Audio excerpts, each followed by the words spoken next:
जो अदृश्य स्वरूप में है। शक्ति ने सिर्फ और सिर्फ दुनिया में रहने वाले सभी जीव जंतु प्राणी इंसानों के लिए उस शिव रूपी काया का निर्माण किया, जिस काया के अंदर वह शक्ति प्रवेश की और हमेशा के लिए अस्थायी विराजमान हो चुकी है। और वह ऊर्जा, वह शक्ति शिव के माध्यम से दुनिया को चलाती है। शिव ही इस पृथ्वी पर, इस पूरी सृष्टि में, संपूर्ण ब्रह्मांड में जो भी गतिविधि हो रही है, भी प्रक्रिया हो रही है, वह सब शिव के माध्यम से हो। संपूर्ण ब्रह्मांड की रचना ही शिव ने की है। वह ऊर्जा तो प्रकाश स्वरूप है।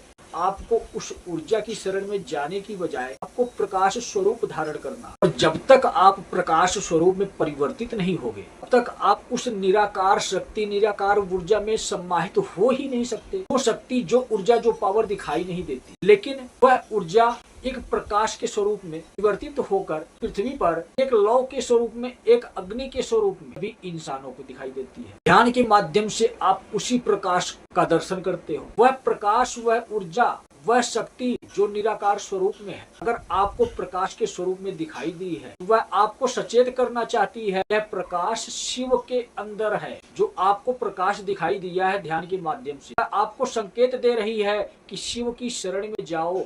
डायरेक्ट आपकी आत्मा एक दिव्य आत्मा है, इसलिए वह ऊर्जा आपको यह अवसर दे रही है। लेकिन अगर आप सोचते हो तो डायरेक्ट उस प्रकाश के शरण में जाऊंगा, तो आप यह तो समझो कि वह प्रकाश आपको चेतावनी देने आया है कि अगर मुझ तक आना चाहता है तो डायरेक्ट मुझ तक भी आ सकता है, लेकिन इसके पहले इस शरीर रूपी काया को नष्ट करना हो और एक निराकार शक्ति के स्वरूप में परिवर्तित होना हो, जिसको आत्मा कहते हैं। लेकिन वह आत्मा भी अगर दूषित होगी, तेरे इस शरीर के कर्मों के अनुसार अपवित्र होगी, तो वह मुझ तक नहीं पहुंच सकती, इसी दुनिया में ही भटकती रह जाए।